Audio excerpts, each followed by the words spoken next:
Okay, so we are still in the legal tampering period, which is interesting because I've seen a whole lot of contract details on contracts that aren't official and won't be official until at the earliest 4 o'clock on Wednesday. We're taping this on a Tuesday. The Browns have made some moves, even though maybe they have not signed every single player that everyone wanted, which is obviously a failure. Nevertheless, we will endure. Bree, what are we? Where are we at? The early stages of the legal tampering period? Well, Pete, I know we'll get into more details as the show goes on, but I will say that it all started with the restructuring of Deshaun Watson's contract. Mm-hmm.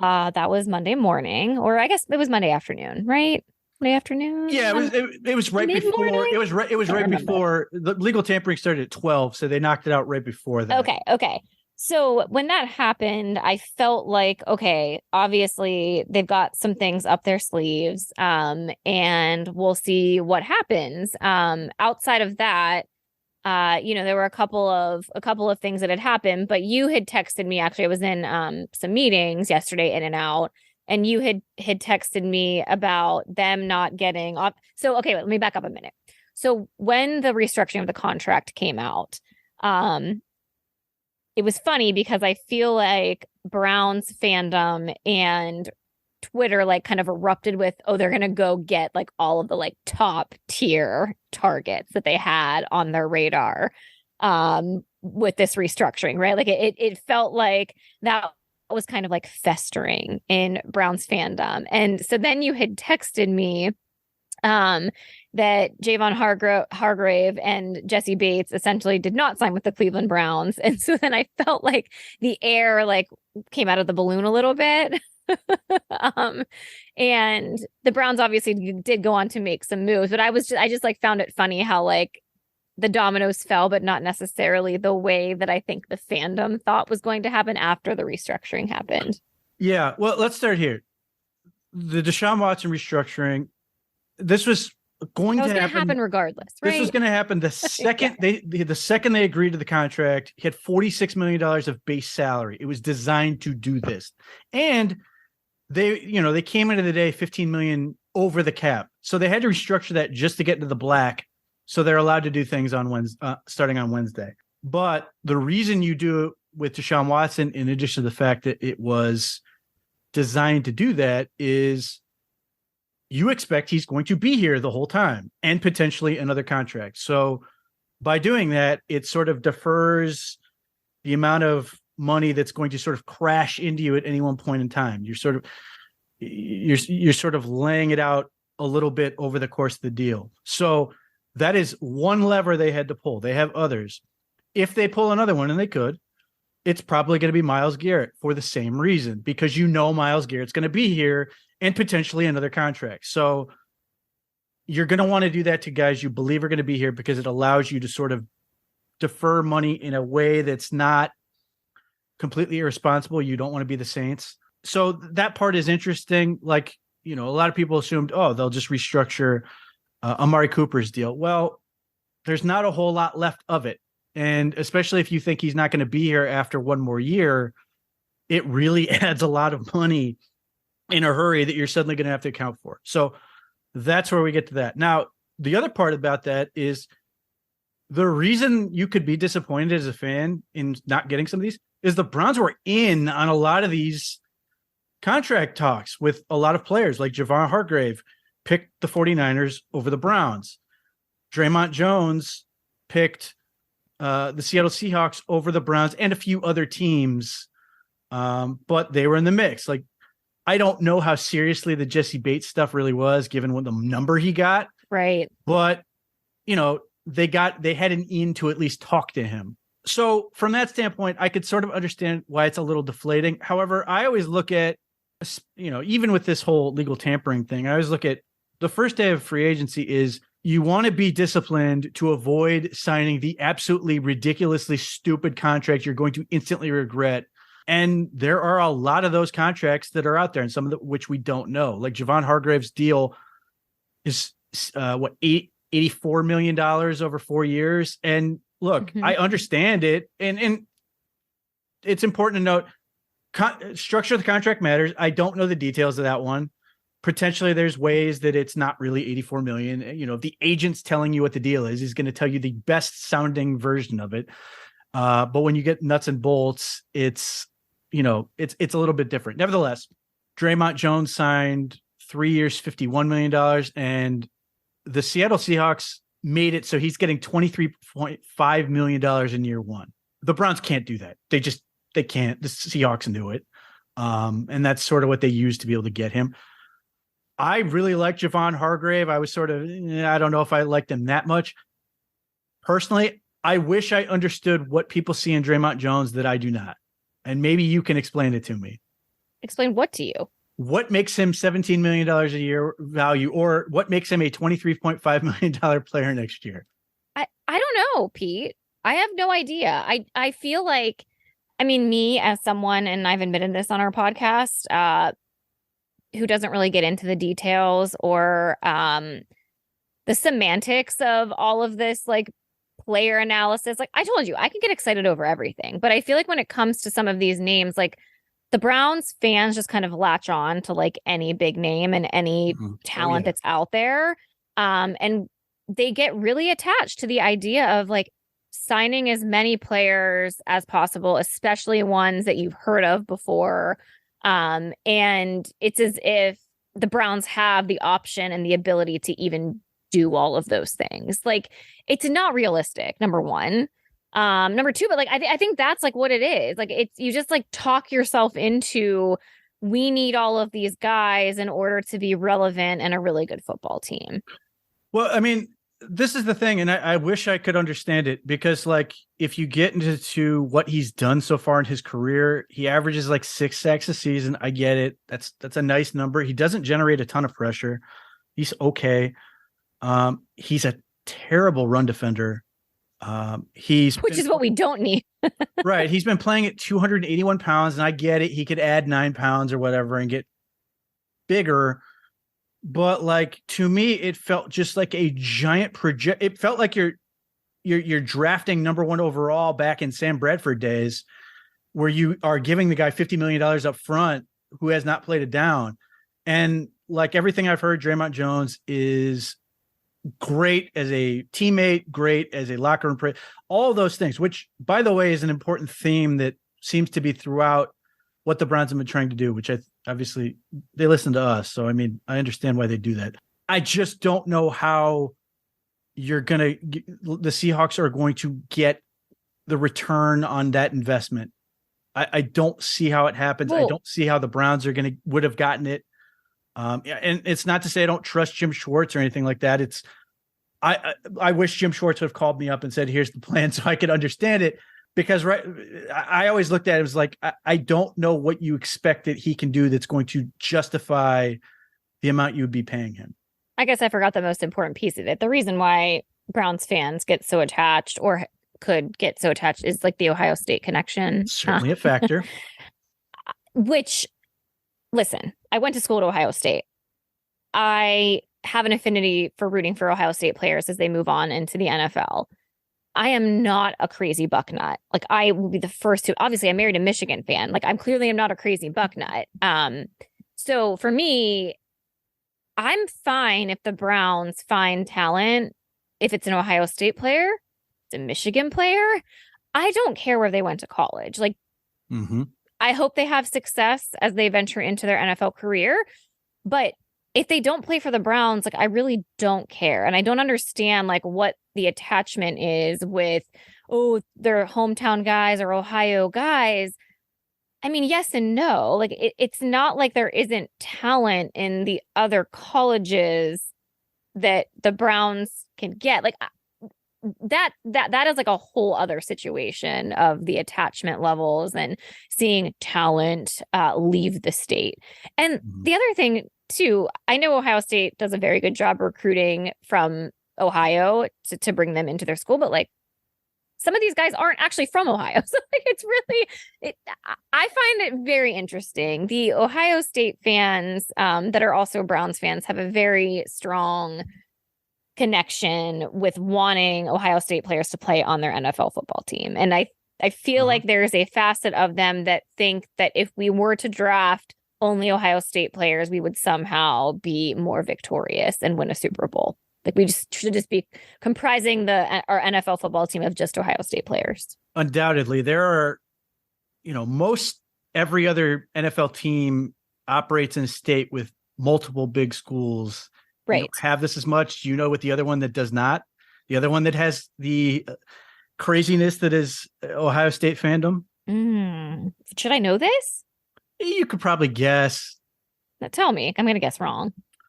New Orleans and Louisiana. Yeah. Okay. Because they've got LSU and there are certainly other schools there, but it's that makes Ohio sense. State. You've got Louisiana Tech and some other schools that it's just not on the same level. So I will say too, it is frustrating when our AFC North rivals draft Ohio State players Pittsburgh and they're really good. Yeah. So I feel like that probably just adds some salt to the wound because undoubtedly we then have to face them twice a year and they're usually really good. So that is frustrating. And it's like, as a Browns fan and Ohio State fan, like I do hate seeing that side of things. Oh yeah, there's no question. Look, I wish nothing for the best for Draymond Jones. Like I said, he seems to be a great kid. I hope I'm glad he's getting paid. Yeah, get paid. But again, it's very difficult for me to see how that was going to work out for the Browns. So they chase after those two all day at that position, and then they end up 11 o'clock or so pivoting right to Dalvin Tomlinson from the Minnesota Vikings. They lock him up. The deal they signed is really a 2-year deal, but the Browns are accounting for it over 4 years. It really becomes a 2-year deal for $28 million that's being paid sort of over 4. They have not, the Browns aren't going to acknowledge that they've agreed to anything, but Dalvin Tomlinson did an interview in Cleveland, which again, this fascinates the hell out of me that none of this is official and no one cares anymore. We've completely moved on to this whole legal tape. They're just like, I know this is real now. Well, Pete, we have to go back because we recorded last Thursday and Pete was like, okay, like when should we record next week? Should we try to do our normal Tuesday? Like, there might not be anything happening. Like maybe we should wait. And so when all of this was going down, I was like, I think we're going to be okay. So he goes on 92.3 with his new best friend, Nick Wilson. And they ask him, where do you feel like you're most comfortable? And he's like, anywhere I can put my hand on the ground. Because with the Minnesota Vikings, he played in the 3, or that B gap defensive tackle. He has played in the 1 there, but when he was with the New York Giants, he was their nose tackle. So he's done both. And seemingly, if you're going with what Jim Schwartz seems to like, Dalvin Tomlinson at the nose is probably his ideal scenario because it allows him to get more athleticism on the field and more guys who can rush the passer. That's what Jim Schwartz likes to do. However, if the Browns don't sign anyone they really like at the 3, and maybe they get another guy who could play the 1, then they could theoretically put Tomlinson in that 3 and go for a bigger, bulkier group. It's just interesting that Dalvin Tomlinson sort of even understands that they're basically like, we're gonna keep our options open and see how it plays out, which I do think is smart. It's also interesting that you're willing to commit, $28 million over 2 seasons to a guy, and you're basically like, we'll figure out a spot for you. Fascinating in that sense of Andrew Berry's thought process. And obviously this was a spot where the Browns need an improvement. I mean, there's still quite a few holes to fill just overall. However, this to me at least is a piece of the puzzle. You didn't mention the edge guy that we signed. I just wanted to get through the defensive tackle part first because everybody was losing their shit. Yes, that's what I was wondering. I was like, wait, you skipped over that because that was actually the first news that broke of the day. No, that's going to be your new favorite player. How do you pronounce his name? See, this is the thing. I want to wait till he says it because here's how long ago I remember. He played on Baker Mayfield's Oklahoma team. He was Okay. the one guy on defense that I felt like was worth a shit on that team. And at that point, all I heard was Ogbonnia, Silent G, Oh. and then it's Okoronkwo. But I've seen it shortened down to OGBO, which it at least would suggest it's Ogbo, but it may just be, Obo for short. So I'd like to hear him say it. So Okay. But fair. Nigerian Okay, so going back to Dalvin.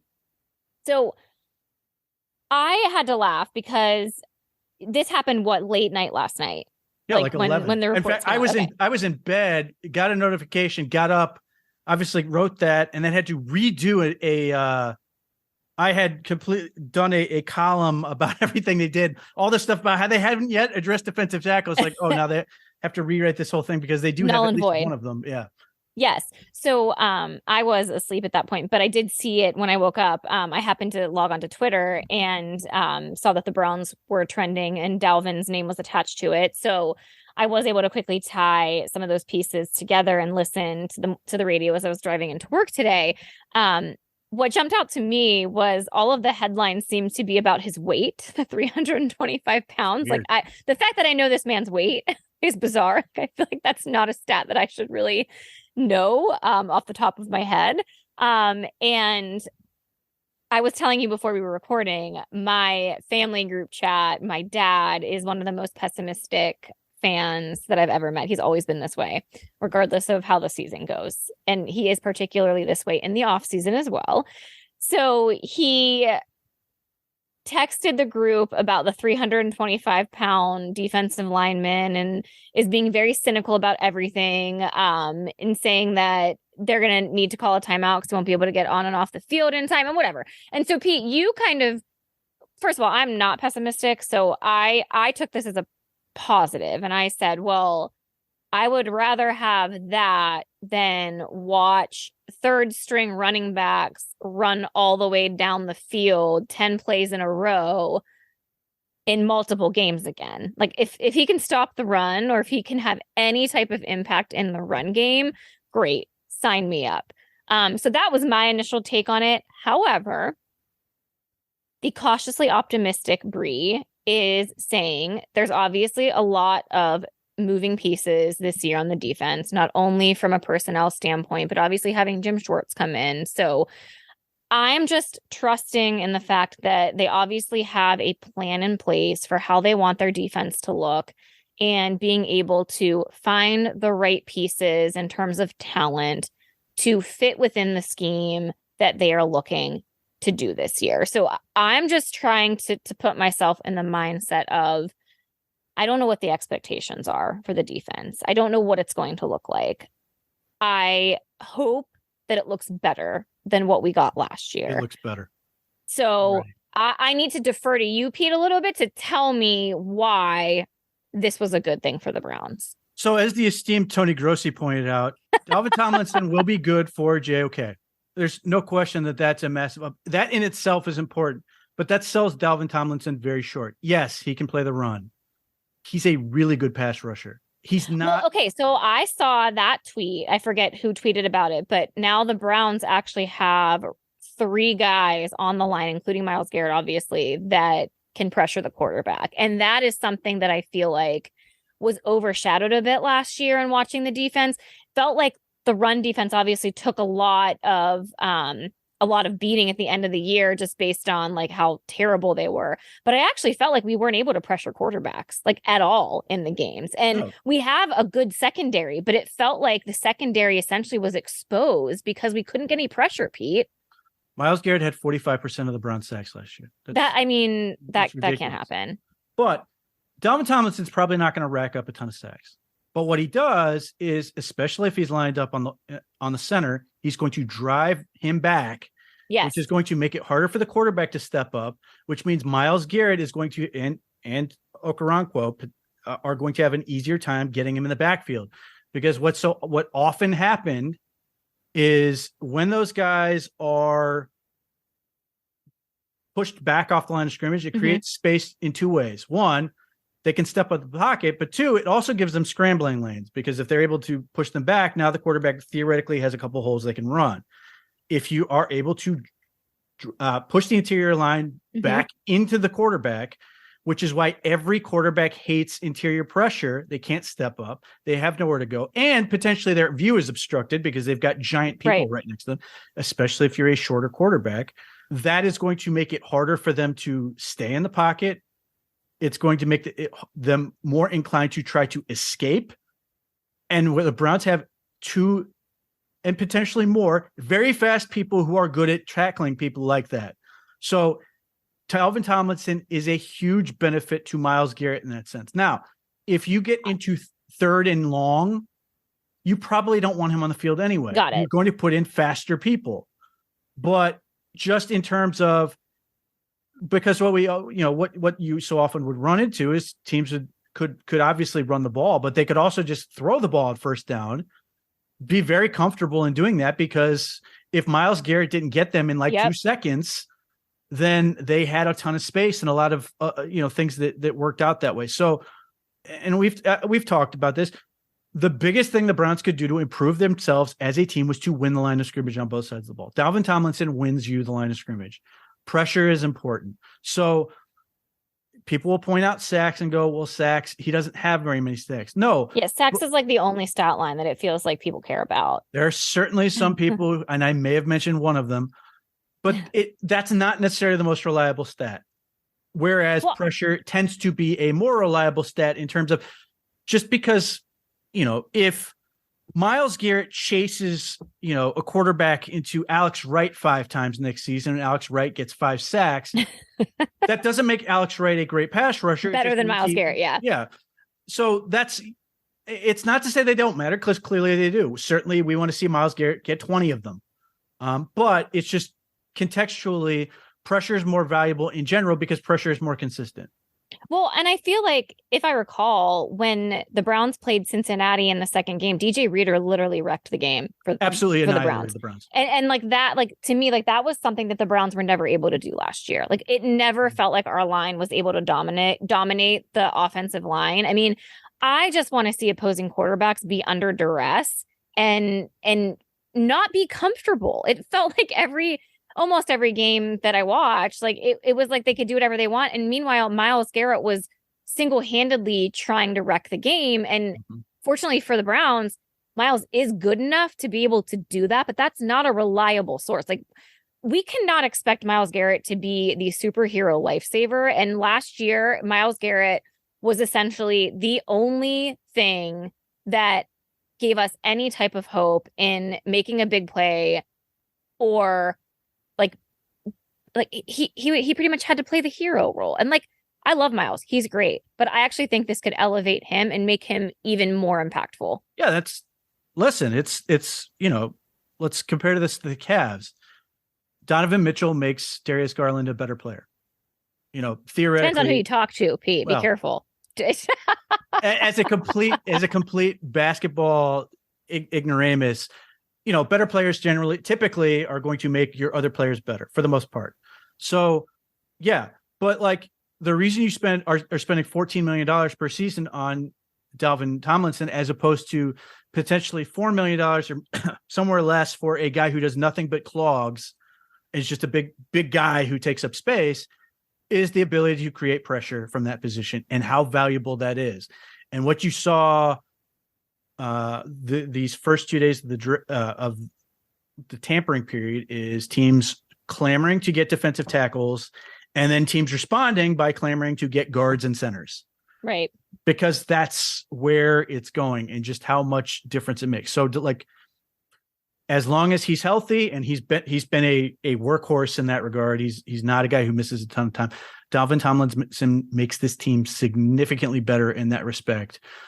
And by virtue of what Jim Schwartz wants to do, we're having those defensive ends out wide. It makes it more important that Dalvin Tomlinson can do that. Likewise, if he's on the field and rushing the quarterback, it gives him more space to potentially operate as a pass rusher. So it does a lot to help this team. So yeah, you mentioned him. We'll talk about Okoronkwo. Okoronkwo got praise everywhere in terms, other than ESPN Cleveland, in terms of what a great signing that was. He is, if you go to people who get into analytics and efficiency and those metrics of pass rush win rate and pressures and all this thing, he looks like he's an ascending star. And the Browns got him for 3 years and up to $22 million. The structure of the contract, again, how do we have this non-official document, is interesting. He's going to be here for all 3 years. They believe in him that much. He has largely been a role player who's been very efficient. And then the second half of this past year with the Texans, he became a starter. And he dominated as a pass rusher. He's shortish, little under 6'2", mid 250s. He's not a guy you'd go, oh, he's going to be a good run defender, but he's very good at just defeating blocks and getting the backfield and just causing a problem. And you're sitting there going, and you'll watch him and you'll see him make plays. And you're like, yeah, I can work with that. I think you have to sort of look at him in combination with Alex Wright, last year's 3rd round pick, who's 275 pounds at defensive end, to sort of fill out the whole position. Now, that doesn't mean that Okoronkwo is not going to play the bulk of the snaps. I expect he will, but there are going to be matchups where potentially, let's say the Ravens keep Lamar Jackson and run a similar offense that they have in the past, or we just play a super heavy run team. Alex Wright's probably going to make more sense in some of those games. He's just a big dude. He's going to be, hopefully he takes another step and he's just able to control the line of scrimmage and cause problems. But if you want to make offensive tackles super uncomfortable, Okoronkwo has a ton of moves that are refined as a pass rusher. He's got speed, even though he tested like crap coming out of college. And you just watch him and he's really impressive. And if for people who remember the Browns-Texans game and the gallantry that game was, he did sack Watson once. He's a very good player. And he also scratches that itch that the Browns tried to get with Tack McKinley a couple years ago, and then Chase Winovich for about the 25 snaps he played last year when he wasn't hurt. He gives them another speed guy that can potentially cause problems for quarterbacks who want to escape the pocket and create with their legs. He's another guy who gives you credibility to chase players down. So if they go wide nines with him and Garrett, they've got 2 guys who can fly off the ball, get upfield, and create problems. And that is really interesting. And the commentary that most people are like saying about him in regards to Okoronkwo is, we can't wait to see him put together a full season where he's truly embraced. And getting to play in a situation where he's across from Myles Garrett is obviously ideal for him. Getting to play in Jim Schwartz's scheme should be very good for him. There's just a lot of things that are good for that. And the reputation that Okoronkwo has is he outplays every contract he's ever been on. And I don't know the name of he's got a private pass rush coach, and said, that's basically his goal coming to Cleveland is he's going to outplay this contract too, which I'm all here for. I like that a lot. Another all guy, the things that you said. And both Okoronkwo and Dalvin Tomlinson have rave reviews in terms of being locker room guys and professionals. So look, that is a good change. That side of the ball needs it. We've talked about that. We need grown-ups. Yes, Andrew Berry listens. He understands. We try to help out as much. We're consulting. But if you're like looking at this and you can complain and say, the Browns still need a Mike linebacker. They still need a safety. They still need another defensive lineman. Those are just the starters they need to address on that side of the ball. But if you were going into this and saying, what do I want? And we said this going into, what do we want? Grown-ups on defense that make the whole group better. They have done that. And I'd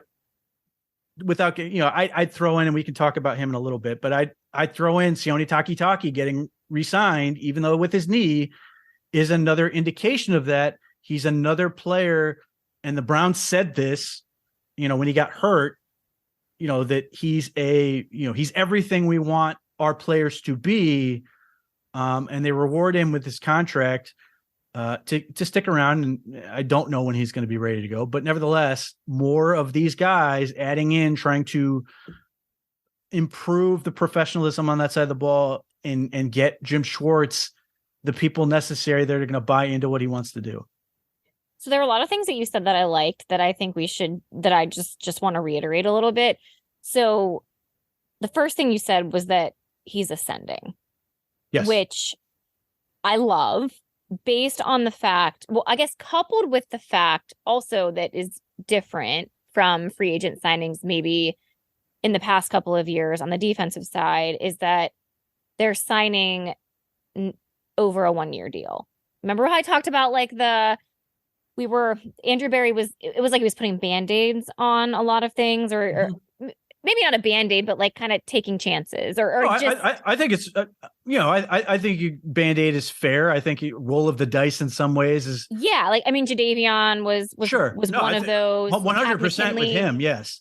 So I like the idea that this isn't just a like 1-year prove it talent contract. Like these are guys that hopefully will be in the locker room for more than one season, who want to be in Cleveland, who want to help establish the culture in the locker room that is so desperately needed on that side, the maturity, the professionalism, the fact that you said that he outplays his contract. Like we need those types of players. Like it cannot just be Myles Garrett. Like it cannot just be one or two guys in the locker room on defense that have that type of mentality. So I like that. I like that a lot. I like all of these things. It feels, and I know that Browns fans probably don't want to hear this because it's funny. When we are in season and we're talking about the games and we're analyzing wins and losses, particularly losses, we are so focused on body language and culture and locker room etiquette. And are the players happy? Is there turmoil? And then you're in the off season and it's like, if you bring up like how they are in the locker room or the type of personalities they have and their demeanors and what they could bring to the team, it's as if that doesn't matter anymore. It's all about the talent and the stats and the sacks, as you had said. It's not, though. I think all of these things that you can't measure from a statistical standpoint, these things are important. And I think like that is exactly what this team has been missing. And unfortunately, over the last couple of years, there has not been stability in that room. So I am hopeful that a couple of these signings and these pieces start to be something that the Browns build upon. And we maybe see more of that over the next couple of days. No, absolutely. Look, this is the stuff that we want to see from this team is you just keep adding guys that bring more to your locker. What have we been saying all offseason? Get more guys like Jacoby Brissett. Yeah. When you hear about Okoronkwo, that's immediately what I thought of. He's Jacoby Brissett. He's a guy who understands what the opportunity is, and is just going to add value in addition to what he brings in the field. And that's desperately needed on that side of the ball. In so many ways, he's the polar opposite of what they just had with Jadeveon Clowney. Jadeveon Clowney has infinitely more talent than Okoronkwo. No one's going to debate that. Right. But I don't care. Okoronkwo is really good at what he does. He cares about it. He's not sitting there crying about what about me and, whatever nonsense that Clowney complained about not being the focal point or whatever, and just wants to make his teammates better. And look, similar with Dalvin Tomlinson, like these are guys who make your group better. Dalvin Tomlinson happens to be a giant nerd, which has been great for the Browns on the defensive line. That's true. So I'm all for that. So look, and the more they get these, look, the biggest thing that's jumped out with the free agency is players are listening to the Browns and players are very interested in what they have to say. It doesn't mean they're going to necessarily sign here, which is what we've talked about. But the Browns have the ear of a lot of people and they're willing to listen because they like what the Browns are talking about. And like I mentioned this and immediately they like the fact the Browns have money. The Browns have had money for 30 goddamn years. Right, exactly. They didn't get a bunch of great players. They have something to offer someone beyond simply just giving them a paycheck. Like they give them somewhere where they can, in the same way that Brissett did, in the same that with Ethan Pocic, who we'll get to, they came to Cleveland and were better for it.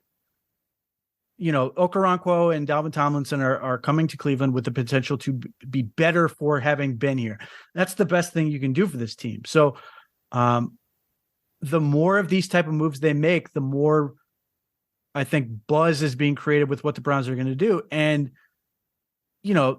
they haven't made a move to this point. I'm still waiting for them to do something while we're recording this.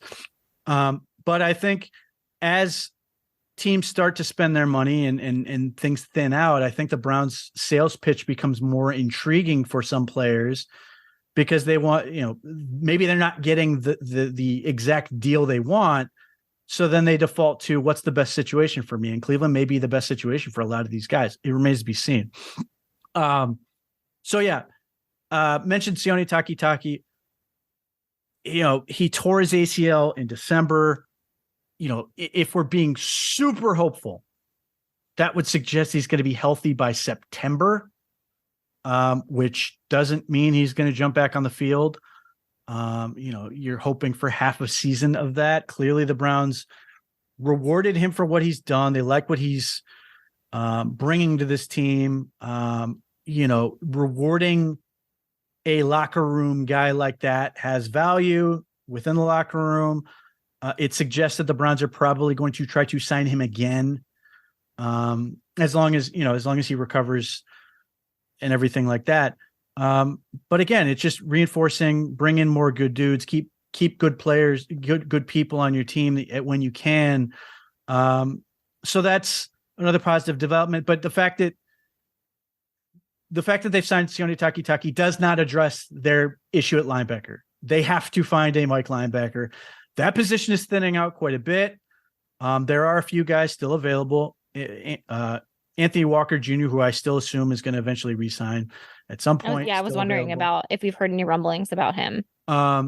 Levante David, is still out there, and then Wagner, who most recently played for Bobby Wagner, who formerly the Rams and Seahawks, is out there. Those are, two of those are the biggest names at the position. Who knows? Like I said, I think Walker makes a ton of sense. That comes down to dollars and cents and whether or not the Browns want him, all that stuff. But they have to get somebody to play that position because they can't just sit tight. And look, if they improve the middle of their defense and they've got Tomlinson, presumably they're going to get somebody else next to him. That person is, whoever it is going to be a better position to succeed than Walker was either the past two seasons. Now, if it's Walker, he stands to benefit. Yeah, I feel like this is a bit of an unknown, particularly because this position was just obliterated by injury last year. Yes. So definitely feels like there is a hole to fill there. But yeah, I think to your point, for me, Pete, like, how much are we willing to spend on this position? And that's where I'm also curious with Walker, like, obviously with his injury, what is his return time as well? I have a lot of question marks in general about this position. And then is this going to be a place where it's maybe a Band-Aid for next year? Like, I don't know. I mean, I would love to have Walker back, just obviously with the continuity. And I actually felt like before he got injured, although he obviously wasn't playing for that long, like I did feel like the defense felt better when he was on the field. Oh, he was dad. He was I know the defensive daddy. He was. Even after he got injured and he wasn't even playing, he was like still at all the games, and he did actually seem to be a pretty positive locker room influence. No, he's huge, and there's no question. And as we talked about, I think it's I understand what the Browns were trying to do, but I think they asked him to do too much. In this case, he was, he had 10 kids at least. Yeah. And they didn't have enough. They didn't have enough guys around him, and then he goes down, and suddenly, Dad went for a pack of smokes, and we haven't seen him, and that's sort of like the issue. So, quad tendon rupture. I have no idea, but obviously it happened week 3 of the season. So you'd like to think he's probably healthy or close to it, but it's not like anybody's, let us know one way or the other. So yeah, it's quite a question with the money. I don't know. I would like to think that even though the Browns don't want to spend they don't want to break the bank at linebacker. I do think they want to get somebody that's going to be there for the next, same way they just did with Okoronkwo and Dalvin Tomlinson, at least 2 years. Yeah. To give them some continuity. I think they want to have something that can keep going over the next couple of years. I mean, I don't think it's in Andrew Berry's DNA to allow that position to sit there until the draft.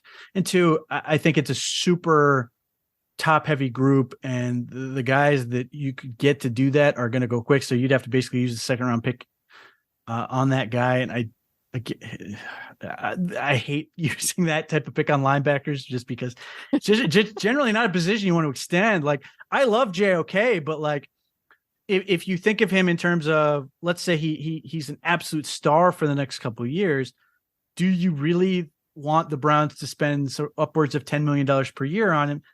Probably not. And that's unfortunately how it sort of goes.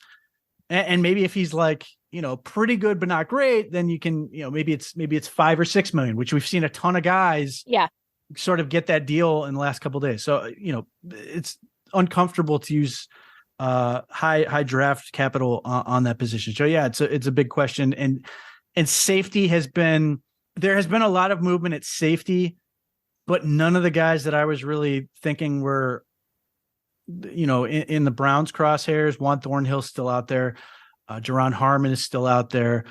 There's a couple other guys that could fill that role, and I think effectively. So I'm curious to see where that goes. It does feel like musical chairs is sort of running out, which may work to the Browns' benefit. I think in some cases, being patient can be really effective on that. So it may work out for them in that regard. The other thing that happened, which was a big deal, is re-signing Ethan Pocic at center. I didn't expect it to happen, but he took less than I thought he would. $6 million annually, averaged $18 million contract. Ethan Pocic was a guy who said, I want to be in Cleveland. He was a guy who said, I give Bill Callahan all the credit in the world for helping me develop. Clearly, keeping that was important to him. So perhaps there was more money out there, and he liked the security of feeling like he was in a position to succeed was better than perhaps a short a payday that maybe doesn't work out over the long haul. I'm not going to say that Deshaun Watson said, you have to go sign this guy, but I have to think that Deshaun Watson was like, I'd really like him back. That's what I was wondering, actually, when this happened. Yeah. And it's because if the Browns are going to play a lot more shotgun, having a bigger center is valuable. And Ethan Pocic is a giant human being. He's 6'6". That's gigantic for a center. I also think one of the other things that would make Deshaun Watson sort of happy is if he felt good about how Ethan Pocic called protections, because we talked about on that podcast where we went through that the Watson's appearance with Quincy Avery. He talked about how that's one of the things the Browns take off of his plate. Mm-hmm. So he's got to trust that guy. And certainly that's something that they work with, that's somebody he talks to and gets on the same page with to try to get a good feel on what he's going to call, what Deshaun Watson likes, all those things. So that part is really interesting. Nick Harris, when is Nick Harris supposed to, what is the timeline for his return from this injury? Well, I think if he's not healthy now, it's probably in the next month. Okay, I was curious. He tore his ACL in the summer. So look, one of the things you can sort of have a good sense of is that the Browns had a very good feel for where Harris's knee was when they made this decision. Now, again, having mentioned about shotgun, Nick Harris is not a big guy. It's not to say he can't do it, but he's 6'1" and 300 pounds. That's a little bit of a difference. He's in the last year of his rookie deal this coming year.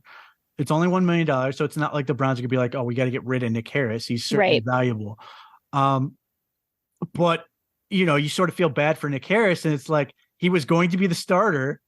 It was all there for him. And then, he tears his knee up, and then Ethan Pocic sort of gets the job. So, the product you end up with is you have depth at center. You're very comfortable with where you are at that position. The Browns get continuity at that position at a relatively cheap price. Ethan Posic's got to be thrilled. He got exactly what he wanted. The Browns, again, reward a guy that took a chance on them, taking the league minimum to come here and pay, it pays off. Yeah, I was pretty pleased with this. Obviously, because I thought that he would actually warrant some pretty solid looks and offers from other teams, just based on what you were talking about with needing a solid center who performed consistently and obviously stepped into a pretty big role for the Browns unexpectedly and did a really good job. So I was fully expecting him to move on, get, a bigger payday from another team. So this is good. I mean, again, like, it's proven that it is really nice to have the depth on the offensive line, particularly. I mean, that position group has went through their own fair share of injuries throughout the season. So I'm good with this. I mean, Andrew Berry has invested in that in the offensive line, which I think is great to see. Yep. I will say, the expectations are high. Like, they better be the best offensive line in the league this year, and they better not get bullied and pushed around. Like, there is a lot of money invested in that position group overall. So, I'm hoping that this means, with the investment and the continued investment in the line, and I know Jed Wills is still, that's still something that hasn't happened yet, but I'm hoping that this means that the offense that we are going to see next year is an explosive offense and jumps off the page in terms of overall improvement. And maybe Ethan Pocic was like, hey, can't wait to be a part of what's going to happen this next year. And that was also a factor in why he stayed.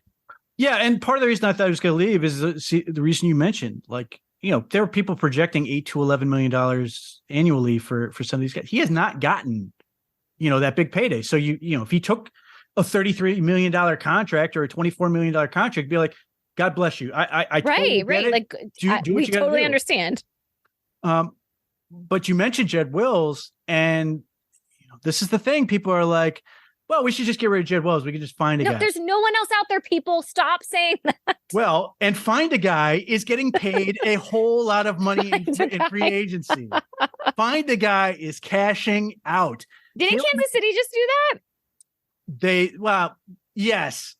They're paying $80 million for Jawan Taylor, who's been a career right tackle, and they may or may not. Yeah. Okay. Tackle. But Caleb McGarry, who's been a mediocre tackle and on the right side, is getting 3 years, $34 million. Andre Dillard, who has never really played for the Eagles in any meaningful way, is getting like $20-some million over 3 years. Find a guy is cashing in. So get ready for Jedrick Wills' option to be picked up. Now, having said that, Jedrick Wills is making $6.2 million this year. It's going to be $15 million next year. Presumably, Ethan Posic's contract is going to minimize the early year. That's just how they do all their contracts, and then bump up next year. Joe Bitonio's contract averages something like $15 or $16 million a year, somewhere in that neighborhood. They just signed Jack Conklin at the end of the year, so they clearly want him around. And I mentioned Joe Bitonio. He's playing at an all-pro level. So if Jedrick Wills is going to be here next year, and Joe Bitonio is at an all-pro level, and Jack Conklin just got paid, and Ethan Pocic just got paid, and the Browns don't want to pay 5 linemen a whole lot of money, there's a guy who's probably not going to be here for much longer. That could be this year. He may play through this whole year, but I fully suspect Wyatt Teller is going to be gone. You think? Listen, they are paying so much money for the offensive line. Just off the top of my head, $15 million for Jed next year. Let's say it's 15 for Bitonio. Let's say it's 6. Let's take the low figures for these guys. It's 15 for Jack Conklin. That's $51 million before we get to Teller, who's averaging $14.2 million a year. I don't know some of this I put on fluky calf injuries. He starts out the season better and then sort of struggles down the stretch. I do wonder if the offense that they are shifting to with Deshaun Watson is the right fit for him. It seemed awkward for him at times. Yeah. At the end of last year. And again, the calf injury may have played a big role in It that. all kind of seemed awkward, to be honest. Agreed. But the structure of his contract has some bonus money, but a lot of it is base salary. And I think it works out to be something like $12 million base salary per year. And if you were to then put that on the open market next year, when we just saw a guard get $105 million over 5, I think Wyatt Teller becomes very valuable to other teams. He's got a new baby he's got to think about. And it may be at that point the Browns go, I'll be curious to see if they draft a guy. I'll be curious if they see a free agent. Maybe they keep Froholt because he wasn't bad. But they've got to sort of. No, we have to measure things with wasn't that bad. But I think if you start to see the Browns do things that like suggest they're sort of planning for that may be further indication. I just don't see how they can pay the offensive line that much money. And he's the guy who stands out as the easiest one to sort of move to reduce their cost burden on offense, which look, they've extended so many guys. And that's why I didn't think they were initially going to keep Pocic, is because Wyatt Teller's one of those guys where you're like, these are our tentpole guys. We've extended them for this long. They're going to be here. But Pocic's contract sort of makes that really difficult. And I don't see a way that they're going to be able to keep all 5. And if they can get something like akin to a second round pick or something like that next year, I think it could be a great setup for them. And there are other players I think could go next year that if they don't pick it up or get good quick, and depending on how the Browns operate, like Denzel Ward could be in play next year. But oh boy, let's stop right now. Just anyway, just something to keep in mind. I hope Wyatt Teller crushes it this year. He's been an all-pro. Yeah.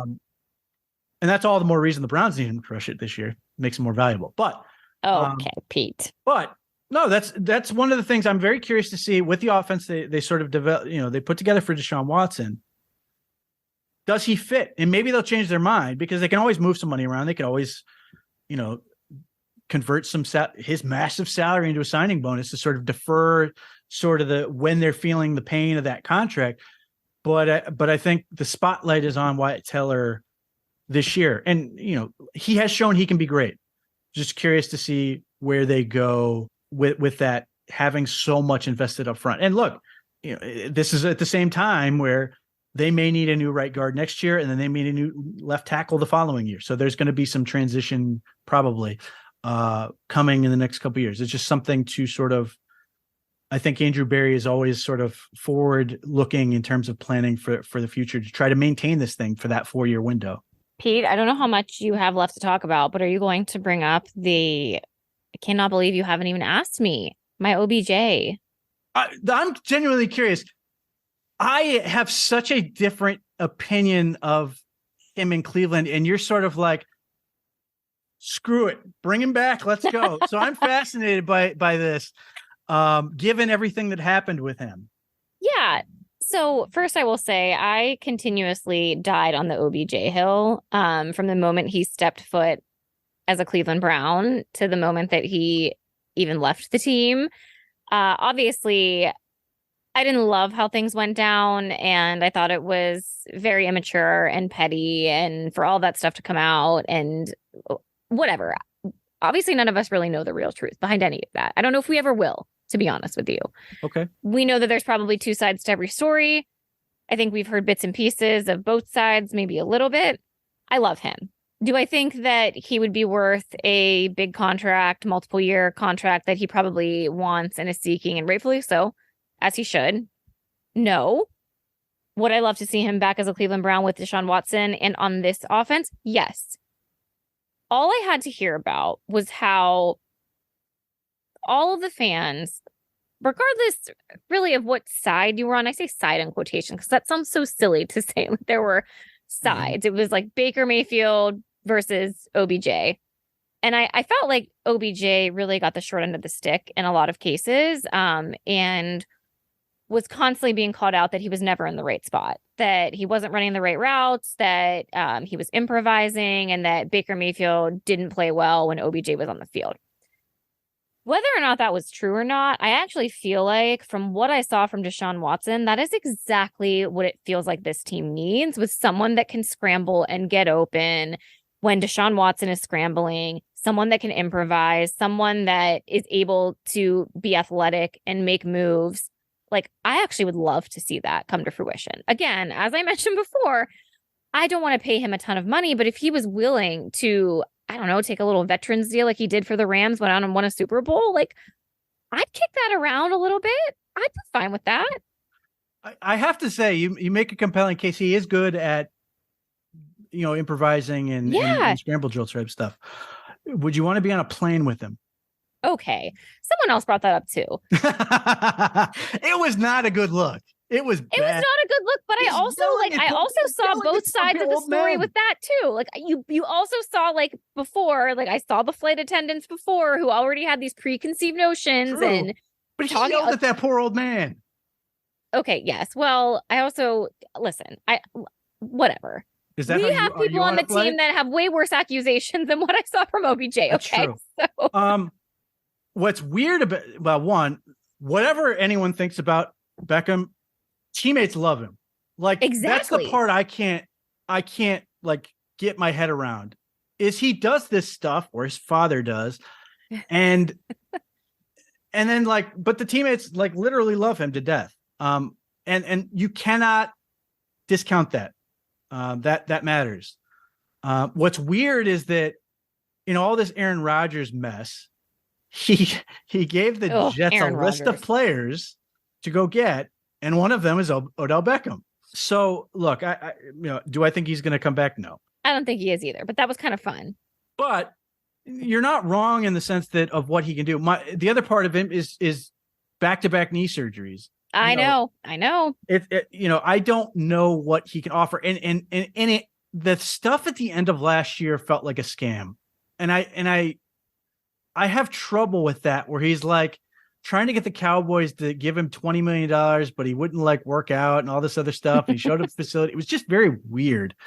And that's just sort of the thing, is like, I freely admit I don't sort of understand his thought process and how he does things, which, is maybe my fault, but he's very easy to get frustrated with because of the stuff he does. But to your point, like, look, maybe this is the situation that would be better for him in Cleveland, but at the same time, the other part of that is you're obviously sitting there and you worry and you go, what if it goes wrong this time? Like, what does that look like? And again, the one thing you'll hear from everyone is in that building is it was never as big of a deal to anyone else as it was between those two players. Like, for whatever, and Myles Garrett made that impassioned plea going, why didn't anyone just tell me this was happening? Because there was, and I heard this from Greg Newsome and some other players that are just like, we did not know this was going on. And obviously they're on defense. It's a little bit of different perspective, but yeah, it was just, it just seems like he internalized it. And the other stuff you have with Beckham, he didn't want to be here. When he first got traded here, he complained to reporters, Jay Glazer claims that he asked him immediately, how do you get me to LA? He had the whole 2019, which is a fiasco for every reason. Right. Him and Jarvis Landry allegedly telling other teams to come get him during games and whatever. I don't know if I believe that either. Yeah, it's one of those things. I was also saying, "Come get me" that season. Yeah, it's like that's the thing. Is like you never know what to believe with that type of stuff, because that's part of the problem with Odell Beckham is it's easy to believe anything. With him, like you could say just about anything with Odell Beckham. You like at least have to go maybe. So that's the other part of that. Weirdly, no one has mentioned that they want Jarvis Landry back. He's sitting out there available, and yet. All right. Petty Pete has arrived at the part of the podcast. So yeah, look, the biggest thing is the Browns are not done. They have a lot of work to do. The fact that they've made these three signings, I'm including Pocic in that with Okoronkwo and Dalvin Tomlinson, is a really good start. And if they can continue in this direction, it becomes very easy for you to talk yourself into this defense. They have to go do it, obviously. And so much of the season relies on Deshaun Watson being great. You got to feel at least pretty good about where this is going in terms of players they add and just adding more adults to the team in general, hopefully eliminating any potential fiasco with that type of stuff. But like I said, if they don't follow through and they don't get that other defensive tackle and they don't get a good Mike linebacker and they don't get a good safety, then, it will not look as good. And suddenly we're going to be going, well, they started out well and didn't finish. So there's a lot of pressure there, and we're doing this on the second day of legal tampering period. So there's all kinds of time, and I give the Browns credit. They came out super aggressive. They were not messing around. They knew exactly what they wanted to do. They went for it. They didn't get Hargrave. They didn't get Jones, but they have to feel pretty good about where they are. And now it's where do we go from here? And if they can continue with that in this offseason, I think, this is the part where I'm reminded, like, so many people were ready to fire all these people, a couple months ago. And if they start out of the gate poorly, they will want to do that again. But like, at least right this second, it feels like the organization's in a really good spot and have the potential to be really good right away. So we shall see what that looks like. We'll be back with it next week to see where we're at. But I don't know. I don't want to grade, but just so where are you at feeling wise in terms of based on what the Browns have done so far? Well, that's a hard question. Okay, I'll go. I feel like pretty average, maybe B-. See what letter grade? I was gonna say I am cautiously optimistic. I feel good about what they're doing, but they have to keep it going. That's yes, I agree with that. That's mine. So, B-, C+. Fair enough. So yeah, we'll be back next week. Plenty to talk about. And hopefully the Browns will have added more players by then.